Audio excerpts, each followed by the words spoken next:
là.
Nous sommes le corps du Christ, chacun de nous est un membre de ce corps.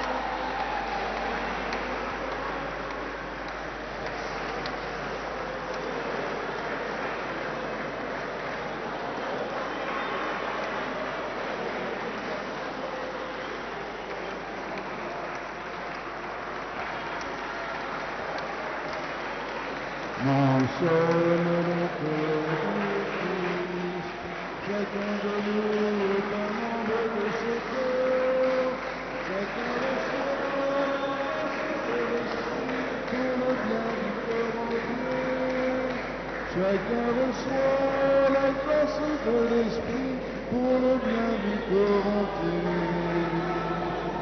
Dieu nous a tous appelés à tenir la même espérance pour former un seul corps baptisé dans l'Esprit. Dieu nous a tous appelés à la même sainteté pour former un seul corps baptisé dans l'Esprit. Nous sommes le corps du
Numéro 4. Dieu nous a tous appelés à la paix que donne sa grâce pour former un seul corps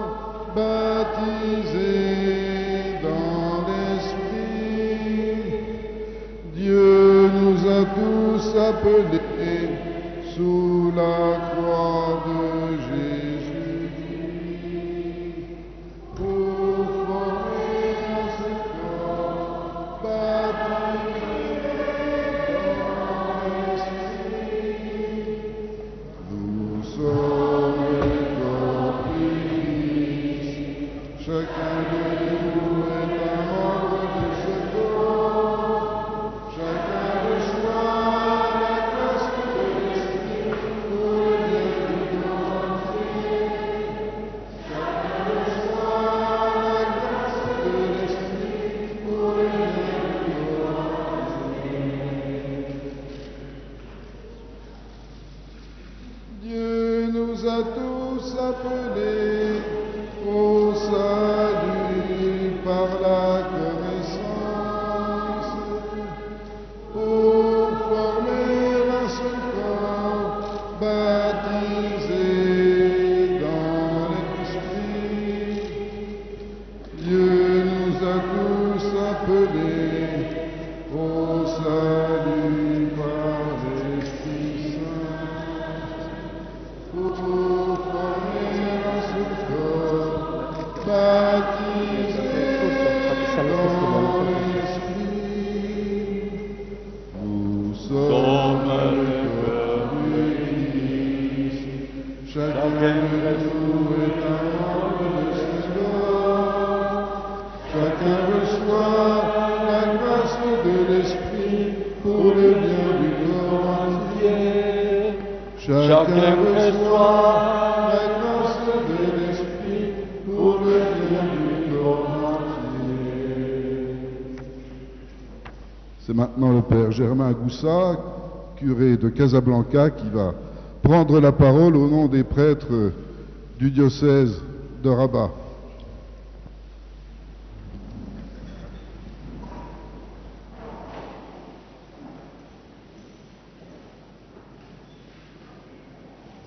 Chers pères, vous avez devant vous, à votre droite, les prêtres et les religieux des diocèses de Rabat, de Tanger et de la préfecture apostolique de Laayoune. Je vous présente le doyen des prêtres, le frère Jean-Pierre Schumacher,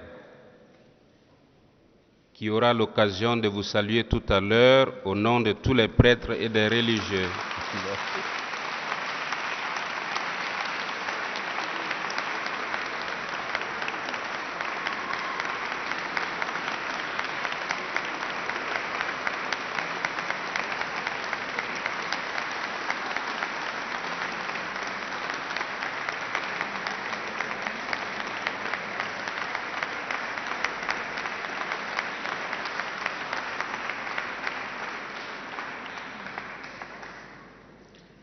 Le frère Jean-Pierre est le rescapé de la communauté cistercienne de Tibérine. Certains prêtres sont là au Maroc depuis plus de 50 ans. Un seul prêtre est incardiné dans le diocèse de Rabat en la personne du père Michel Rondeau. Nous sommes 50 prêtres et 10 religieux frères venant de tous les continents comme fidei donum ou de diocèses, plutôt de diverses familles religieuses. Et nous rappelons que cette année, la famille franciscaine a ouvert le jubilé du 8e centenaire de sa présence au Maroc.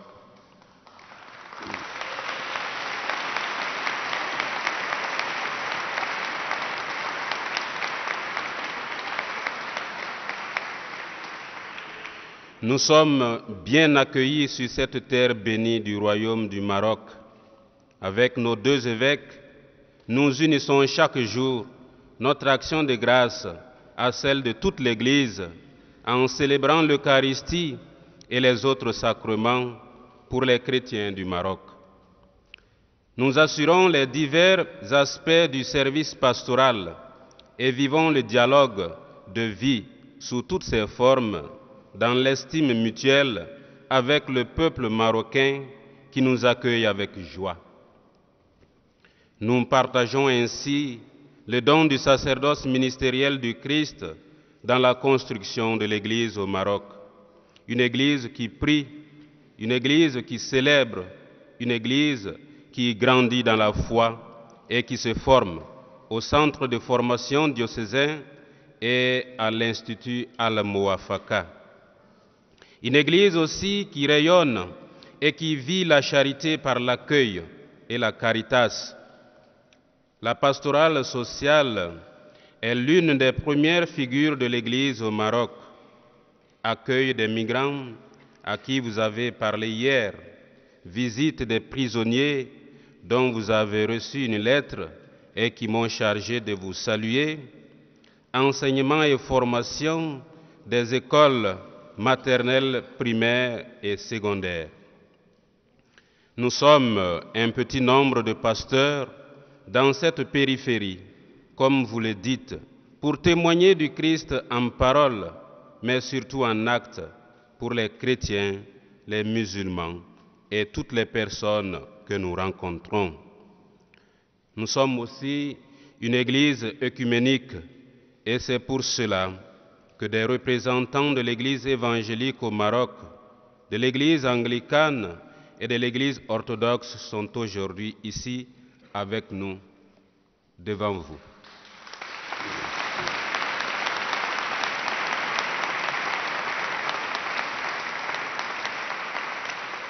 Saint-Père, votre visite au Maroc nous fait grand honneur et nous encourage à redoubler d'efforts dans notre mission d'enseigner et de sanctifier le peuple de Dieu. Nous vous réitérons notre promesse de ne jamais faillir à notre vocation.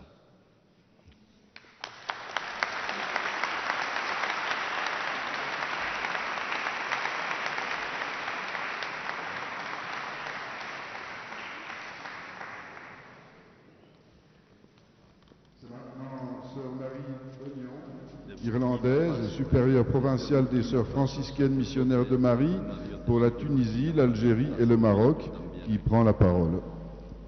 Votre sainteté est notre frère dans le Christ.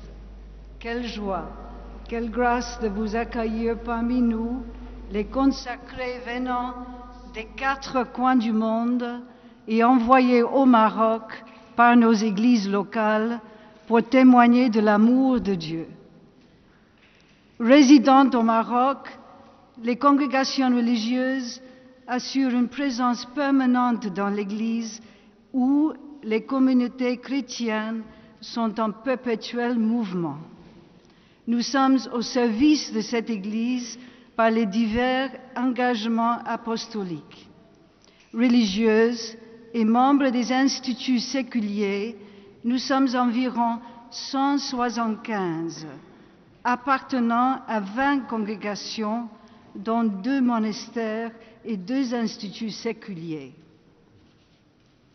Désirant répondre par nos vies à l'exhortation de Sainte Pierre, ayez une belle conduite parmi les gens des nations. Nous nous sentons appelés à être surtout des priants parmi les priants de ce pays. Dans un esprit de foi, nous poursuivons un dialogue de vie par une collaboration active avec nos frères et sœurs musulmanes dans l'enseignement, la santé publique, au service des handicapés, des mères célibataires et aux migrants si nombreux qui traversent ce pays. La grâce nous est donnée pour nouer des liens d'amitié et d'affection dans un profond respect avec ce peuple, malgré le défi de nos diverses cultures. Des témoins de cette présence permanente et durable des consacrés au Maroc sont nos frères et sœurs aînés et parfois malades. L'aînée ici présente est notre sœur Ercilia Mantovani, 97 ans, italienne, franciscaine,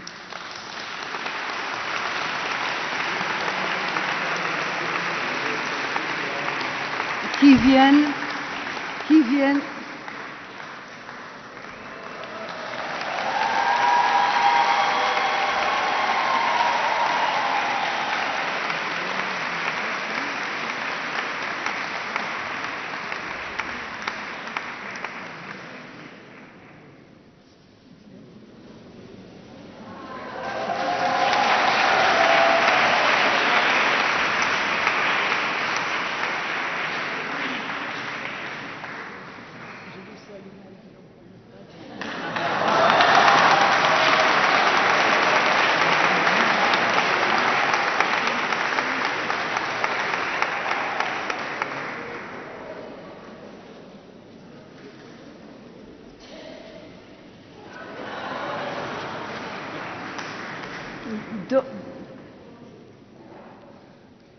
D'autres frères et sœurs aînés n'ont pas pu être ici avec nous, mais ils nous rejoindront avec leurs prières. Sainteté, nous vous assurons de notre affection filiale et notre communion.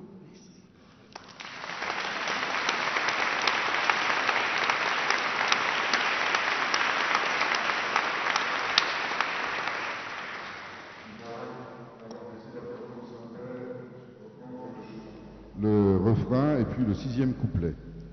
Nous sommes le corps du Christ, chacun de nous est un membre de ce corps, chacun reçoit la grâce de l'Esprit pour le bien du corps entier, chacun reçoit la grâce de l'Esprit pour le bien du corps entier. Dieu nous a tous appelés à la gloire de son royaume pour former un seul corps baptisé dans l'Esprit. Dieu nous a tous appelés pour les noces de l'agneau, pour former un seul corps baptisé dans l'Esprit. Nous sommes le corps du Christ, chacun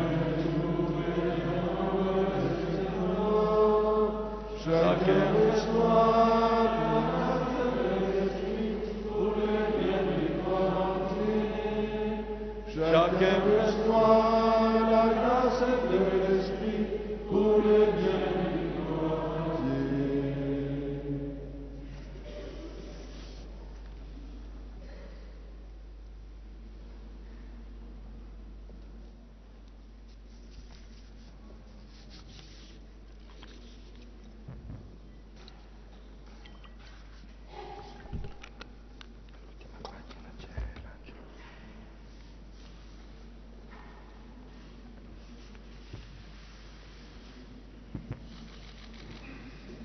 Cari fratelli e sorelle, buongiorno a tutti.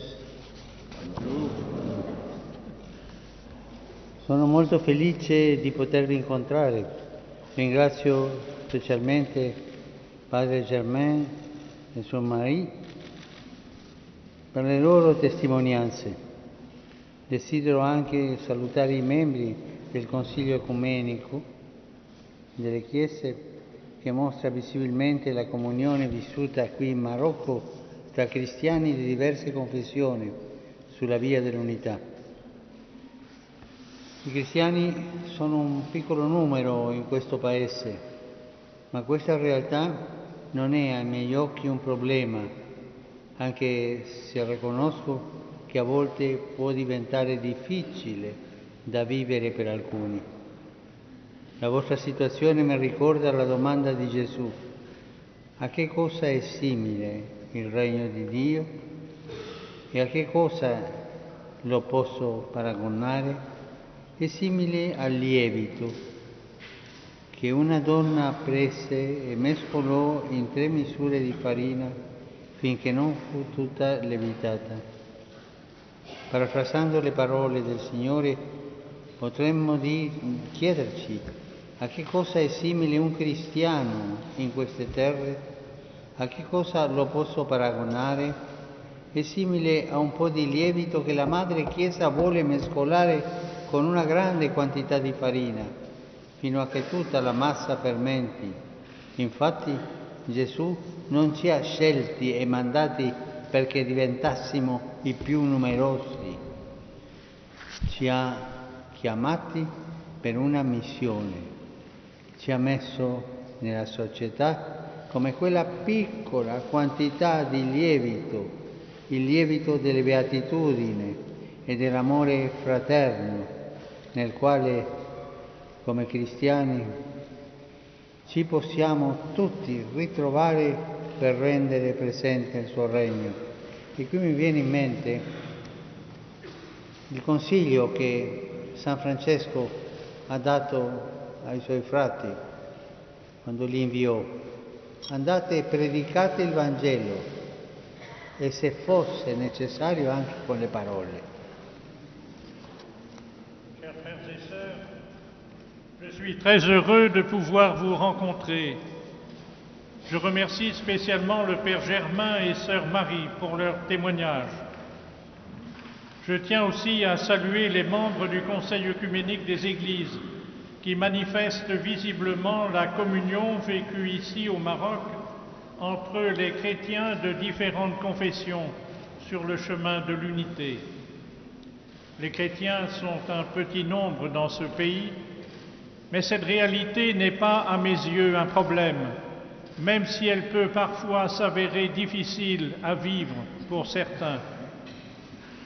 Votre situation me rappelle la question de Jésus. À quoi le règne de Dieu est-il comparable? À quoi vais-je le comparer? Il est comparable au levain qu'une femme a pris et enfoui dans 3 mesures de farine, jusqu'à ce que toute la pâte est levée. En paraphrasant les paroles du Seigneur, nous pourrions nous demander à quoi est comparable un chrétien sur cette terre? À quoi puis-je le comparer? Il est comparable à un peu de levain que la Mère Église veut mélanger à une grande quantité de farine, jusqu'à ce que toute la pâte est levée. En effet, Jésus ne nous a pas choisis et envoyés pour que nous devenions les plus nombreux. Il nous a appelés pour une mission. Il nous a mis dans la société comme cette petite quantité de levain, le levain des béatitudes et de l'amour fraternel, dans lequel, comme chrétiens, nous puissions tous nous retrouver pour rendre présent son règne. Le Saint-Père a ajouté l'exemple de Saint François qui envoie ses frères. Questo significa, cari amici, che la nostra missione di battezzati, di sacerdoti, di consacrati non è determinata particolarmente dal numero o dalla quantità di spazi che si occupano, ma dalla capacità che si ha di generare e suscitare cambiamento, stupore e compassione, dal modo in cui viviamo come discepoli di Gesù in mezzo a coloro dei quali noi condividiamo il quotidiano, le gioie, i dolori, le sofferenze e le speranze. In altre parole, le vie della missione non passano attraverso il proselitismo. Per favore, non passano attraverso del proselitismo. Ricordiamo Benedetto XVI, la Chiesa cresce non per proselitismo, ma per attrazione, per testimonianza. Non passa attraverso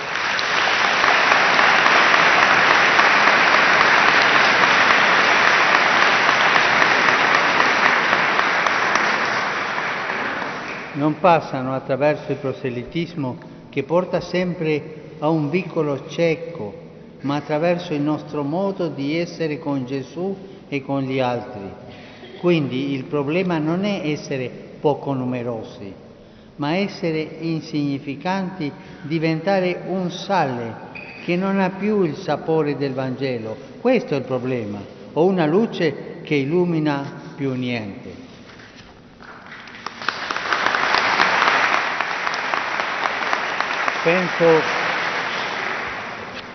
Penso che la preoccupazione sorge quando noi cristiani siamo assillati dal pensiero di poter essere significativi solo se siamo la massa e se occupiamo tutti gli spazi.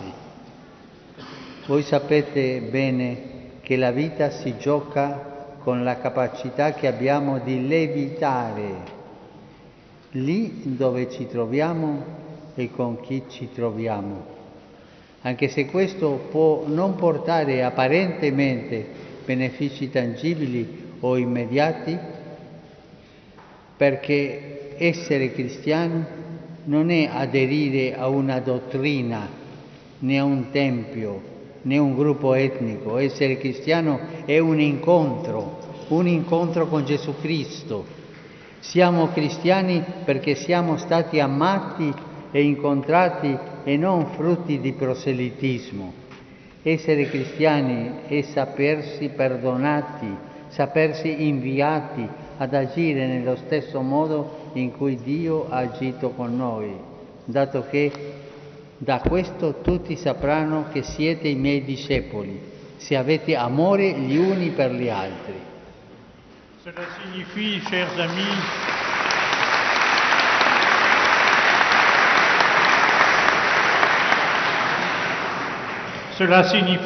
amis, que notre mission de baptiser, de prêtre, de consacrer n'est pas déterminée particulièrement par le nombre ou par l'espace que nous occupons, mais par la capacité que l'on a de produire et de susciter changement, étonnement et compassion, par la manière dont nous vivons comme disciples de Jésus, au milieu de celles et ceux dont nous partageons le quotidien, les joies, les peines, les souffrances et les espoirs. Autrement dit, les chemins de la mission ne passent pas par le prosélytisme. Et le Saint-Père a répété que cette mission ne passe pas par le prosélytisme et que l'Église ne progresse pas par le prosélytisme mais par le témoignage. Le prosélytisme conduit toujours à une impasse, mais par notre manière d'être avec Jésus et avec les autres. Ainsi, le problème n'est donc pas d'être peu nombreux, mais d'être insignifiant, de devenir un sel qui n'a plus la saveur de l'Évangile ou une lumière qui n'éclaire plus rien. Je pense que la préoccupation surgit quand nous, chrétiens, nous sommes harcelés par la pensée de pouvoir être signifiants seulement si nous sommes une masse et si nous occupons tous les espaces. Vous savez bien que la vie se joue avec la capacité que nous avons de lever là où nous nous trouvons et avec qui nous nous trouvons, même si apparemment cela ne peut pas apporter d'avantages tangibles ou immédiats. Parce qu'être chrétien, ce n'est pas adhérer à une doctrine, ni à un lieu de culte, ni à un groupe ethnique. Être chrétien, c'est une rencontre. Nous sommes chrétiens parce que nous avons été aimés et rencontrés, et non pas parce que nous sommes des fruits du prosélytisme. Être chrétien, c'est se savoir pardonner et inviter à agir de la même manière dont Dieu a agi avec nous, puisque à ceci, tous reconnaîtront que vous êtes mes disciples si vous avez de l'amour les uns pour les autres.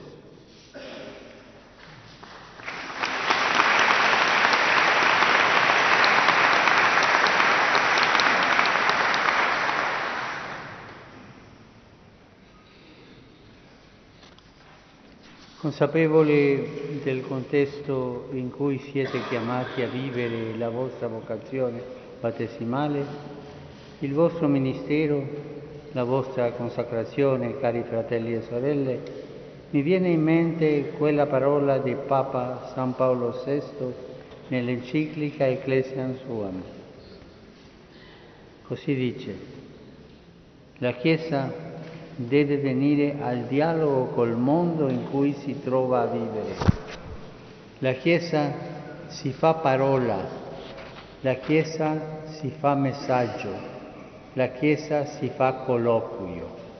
Fino a qui, Papa. Affermare che la Chiesa deve entrare in dialogo non dipende da una moda. Oggi c'è la moda del dialogo, no, non dipende di quello. Tanto meno da una strategia per aumentare il numero dei suoi membri, no, neppure è una strategia.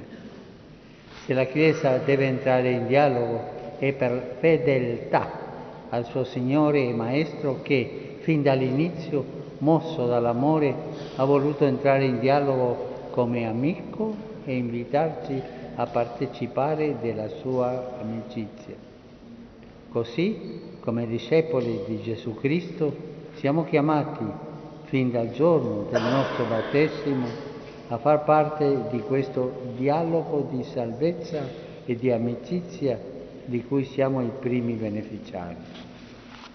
Conscient du contexte dans lequel vous êtes appelés à vivre votre vocation baptismale, votre ministère, votre consécration, chers frères et sœurs, il me vient à l'esprit cette parole du saint pape Paul VI dans son encyclique Ecclesiam Suam. Et il cite « L'Église doit entrer en dialogue avec le monde dans lequel elle vit. L'Église se fait parole, l'Église se fait message, l'Église se fait conversation. » Affirmer que l'Église doit entrer en dialogue ne relève pas d'une mode, encore moins d'une stratégie pour accroître le nombre de ses membres. Si l'Église doit entrer en dialogue, c'est par fidélité à son Seigneur et Maître, qui, depuis le commencement, mu par l'amour, a voulu entrer en dialogue comme un ami et nous inviter à participer à son amitié. Ainsi, comme disciples de Jésus-Christ, nous sommes appelés depuis le jour de notre baptême à faire partie de ce dialogue de salut et d'amitié dont nous sommes les premiers bénéficiaires.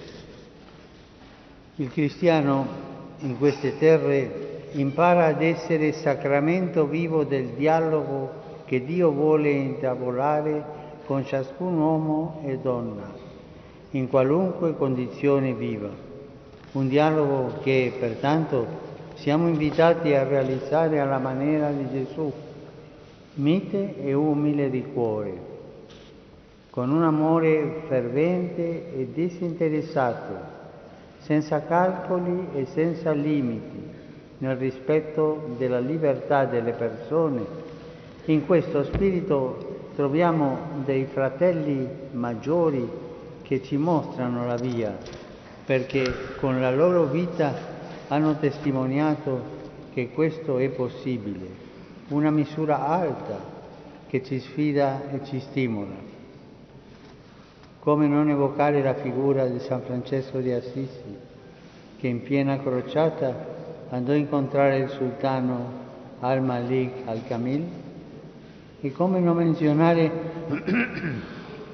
il beato Charles de Foucault, che profondamente segnato dalla vita umile e nascosta di Gesù a Nazareth, che adorava in silenzio, ha voluto essere un fratello universale? O ancora quei fratelli e sorelle cristiani che hanno scelto di essere solidali con un popolo fino al dono della propria vita? Così, quando la Chiesa fedele alla missione ricevuta dal Signore entra in dialogo con il mondo e si fa colloquio, essa partecipa all'avvento della fraternità che ha la sua sorgente profonda non in noi, ma nella paternità di Dio. En cette ère, le chrétien apprend à être sacrement vivant du dialogue que Dieu veut engager avec chaque homme et chaque femme, quelle que soit sa condition de vie. Un dialogue que, par conséquent, nous sommes invités à réaliser à la manière de Jésus, doux et humble de cœur, avec un amour fervent et désintéressé, sans calcul et sans limite, dans le respect de la liberté des personnes. Dans cet esprit, nous trouvons des frères aînés qui nous montrent le chemin, parce que par leur vie, ils ont témoigné que cela est possible, une mesure haute qui nous défie et nous stimule. Comment ne pas évoquer la figure de saint François d'Assise, qui, en pleine croisade, est allé rencontrer le sultan Al-Malik Al-Kamil. Et comment ne pas mentionner le bienheureux Charles de Foucauld, qui, profondément marqué par la vie humble et cachée de Jésus à Nazareth, qu'il adorait en silence, a voulu être un frère universel. Ou encore ces frères et sœurs chrétiens qui ont choisi d'être solidaires avec un peuple jusqu'au don de leur propre vie.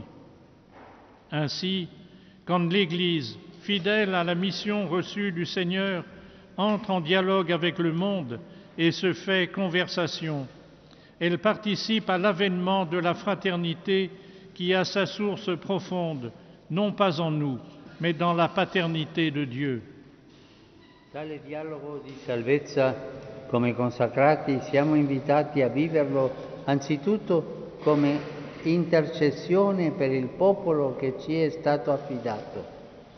Ricordo una volta, parlando con un sacerdote che si trovava, come voi, in una terra dove i cristiani sono minoranza, mi raccontava che la preghiera del Padre nostro aveva acquistato in lui un eco speciale perché pregando in mezzo a persone di altre religioni sentiva con forza le parole «Dacci oggi il nostro pane quotidiano».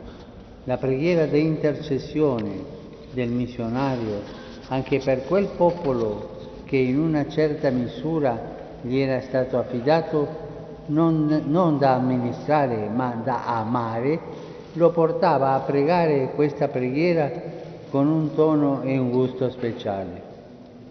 Il consacrato, il sacerdote, porta al suo altare nella sua preghiera la vita dei suoi coterranei e mantiene viva, come attraverso una piccola breccia in quella terra, la forza vivificante dello Spirito, e questo è bello, sapere che in diversi angoli di questa terra, nelle vostre voci, il creato può implorare et continuare à dire Padre nostro.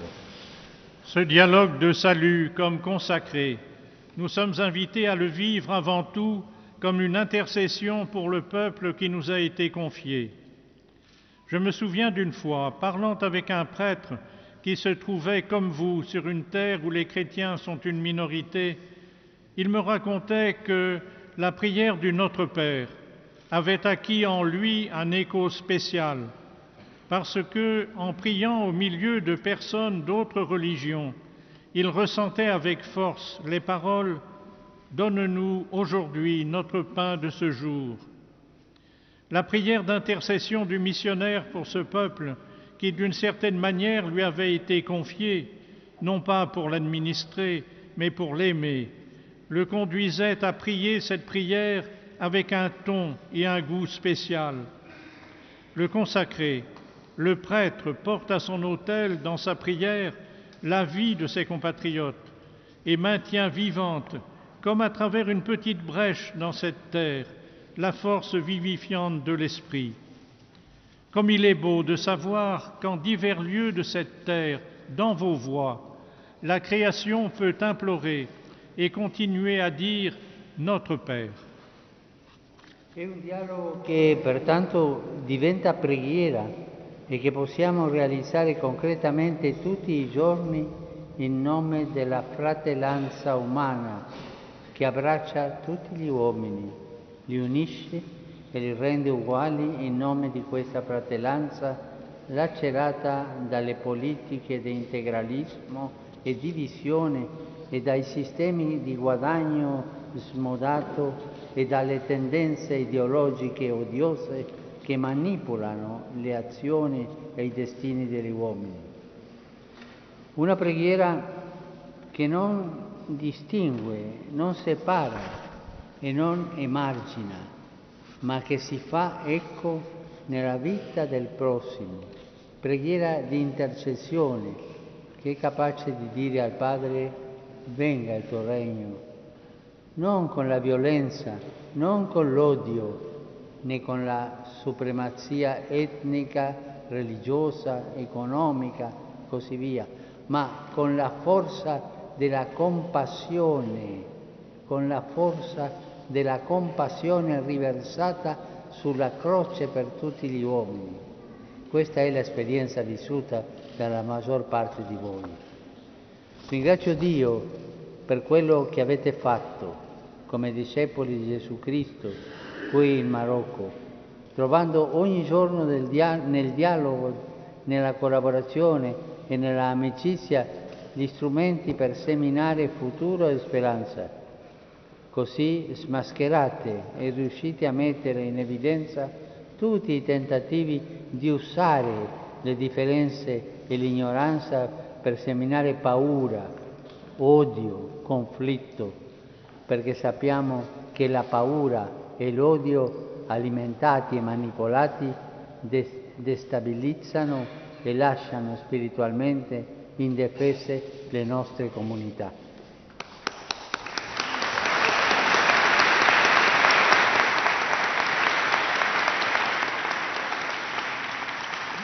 C'est donc un dialogue qui devient prière et que nous pouvons réaliser concrètement tous les jours au nom de la fraternité humaine qui embrasse tous les hommes, les unit et les rend égaux. Au nom de cette fraternité déchirée par les politiques d'intégrisme et de division, par les systèmes de profit effrénés et par les tendances idéologiques haineuses qui manipulent les actions et les destins des hommes. Une prière qui ne fait pas de distinction, ne sépare pas et ne marginalise pas, mais qui se fait l'écho de la vie du prochain. Prière d'intercession qui est capable de dire au Père que ton règne vienne, non pas par la violence, non pas par la haine, ni par la suprématie ethnique, religieuse, économique, mais par la force de la compassion répandue sur la croix pour tous les hommes. C'est l'expérience vécue par la majorité d'entre vous. Je remercie Dieu pour ce que vous avez fait comme disciples de Jésus-Christ ici au Maroc, en trouvant chaque jour dans le dialogue, dans la collaboration et dans l'amitié les instruments pour semer avenir et espérance.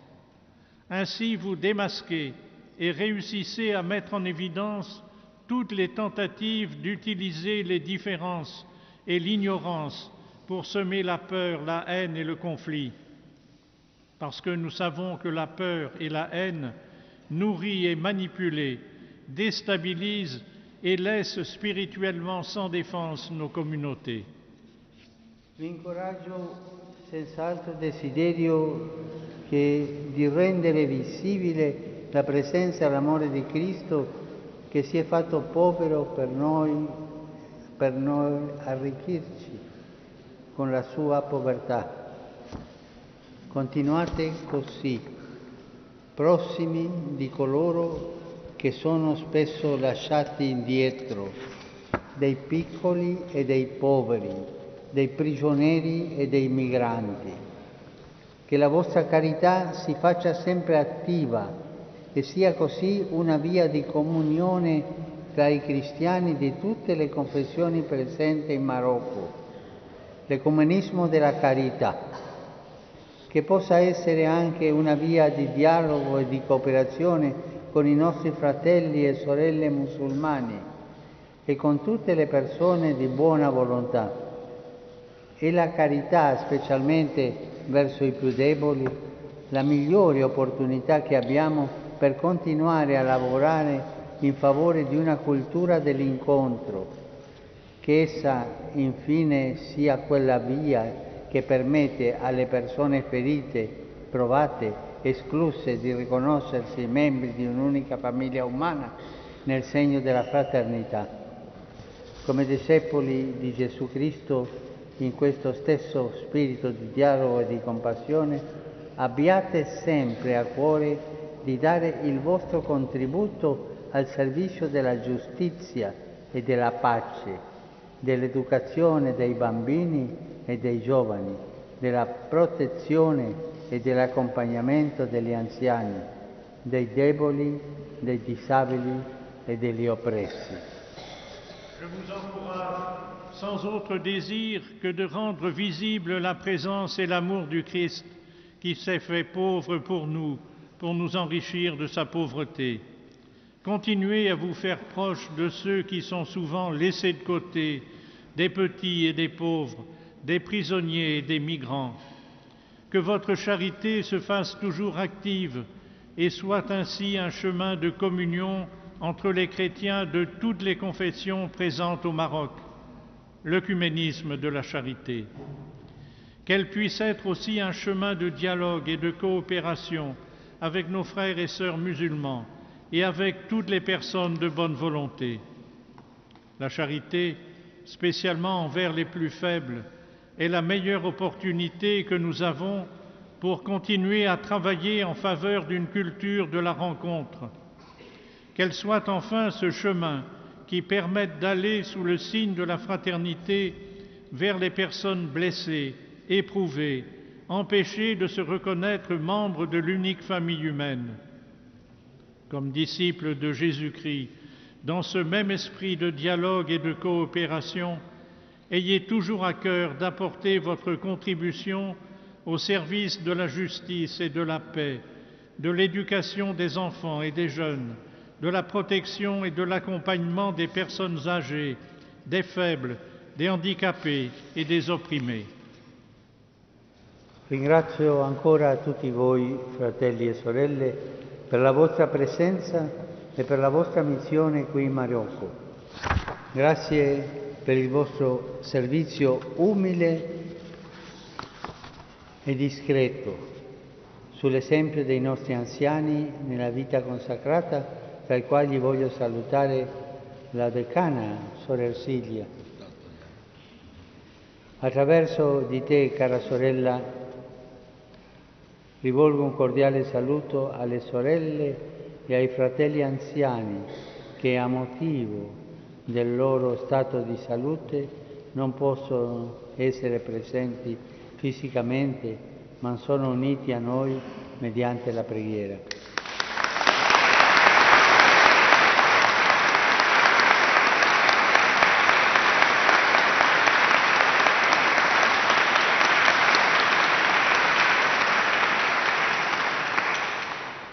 Tutti voi siete testimoni di una storia che è gloriosa, perché è storia di sacrifici, di speranza, di lotta quotidiana, di vita consumata nel servizio, di costanza nel lavoro faticoso, perché ogni lavoro è sudore della fronte.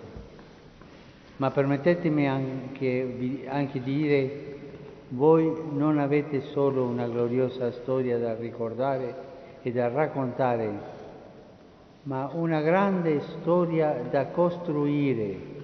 Guardate il futuro, frequentate il futuro nel quale lo Spirito vi proietta, per continuare ad essere segno vivo di quella fraternità alla quale il Padre ci ha chiamato, senza volontarismi e rassegnazioni, ma come credenti che sanno che il Signore sempre ci precede e apre spazi di speranza dove qualcosa o qualcuno sembrava perduto.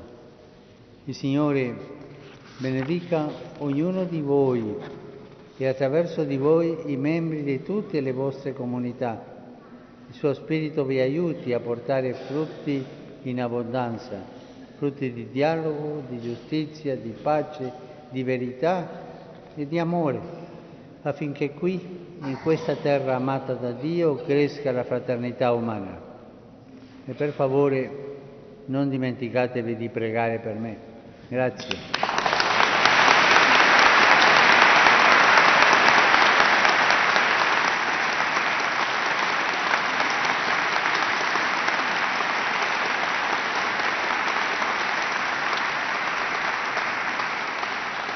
Je vous remercie encore, vous tous, frères et sœurs, pour votre présence et pour votre mission ici au Maroc.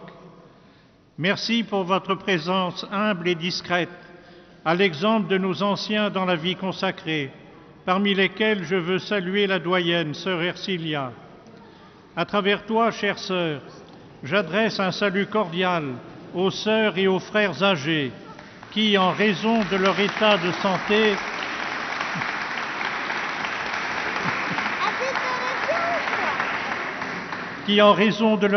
santé, ne sont pas présents physiquement, mais sont unis à nous par la prière.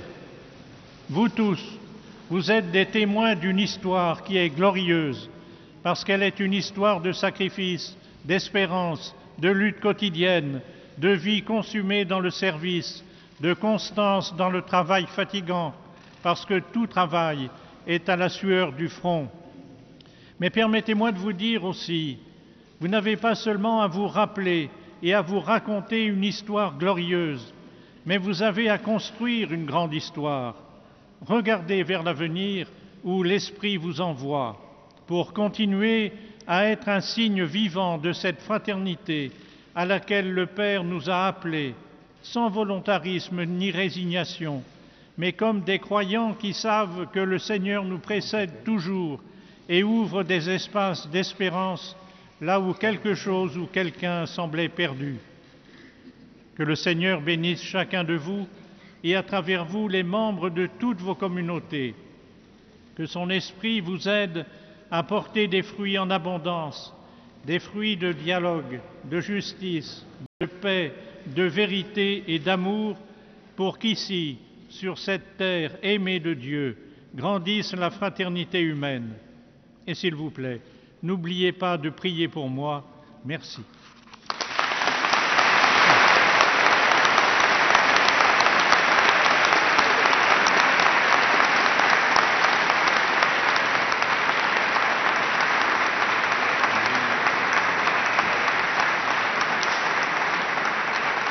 Voici le futur, le maintenant et le futur. C'est pour vous. C'est pour toi. C'est pour toi. C'est pour toi. E ora ci mettiamo sotto la protezione della Vergine Maria recitando l'Angelus. Maintenant, mettons-nous sous la protection de la Vierge Marie en récitant l'Angélus. Angelus Domini nunciavit Mariae. E concepit Spirito Santo. Ave Maria, grazia plena, Dominus tecum, benedicta tui mulieribus et benedictus fructus ventris tui, Iesus. Santa Maria, Mater Dei, ora pro nobis peccatoribus, nunc et in hora mortis nostre. Amen. Ecce ancilla Domini. Fiat mi secundum verbum tuum. Ave Maria, grazia plena, Dominus tecum, benedicta tui mulieribus et benedictus fructus ventris tui, Iesus. Santa Maria, Mater Dei, ora pro nobis peccatoribus, nunc et in hora mortis nostre. Amen. Et verbum caro factum est. Et habitavit in nobis. Ave Maria, grazia plena, Dominus tecum, benedicta tui mulieribus et benedictus fructus ventris tui, Iesus. Santa Maria, Mater Dei, ora pro nobis peccatoribus, nunc et in hora mortis nostre. Amen.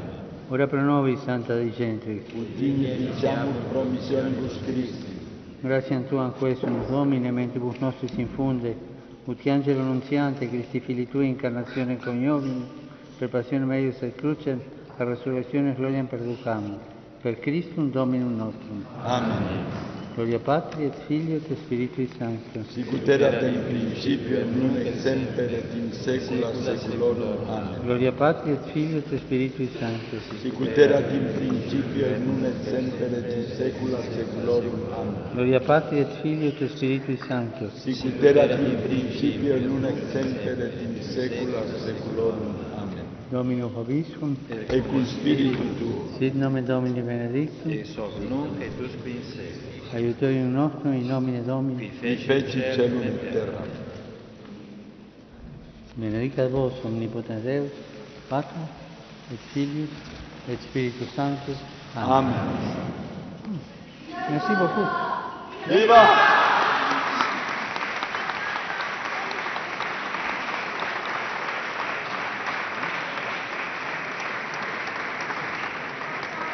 Bye-bye. Bye-bye. Ahora vais conmigo. Venía a ver una ventana.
Ah, d'accord.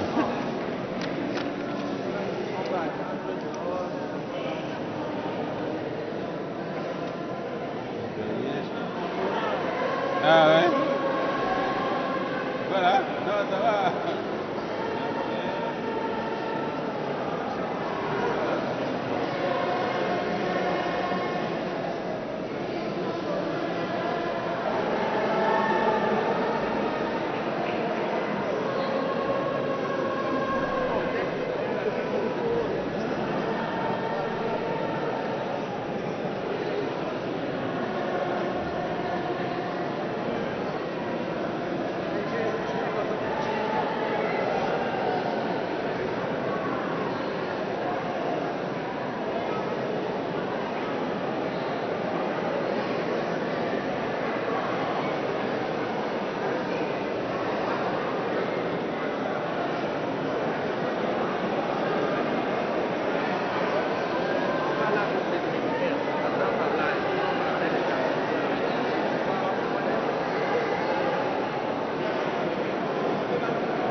Je rappelle à ceux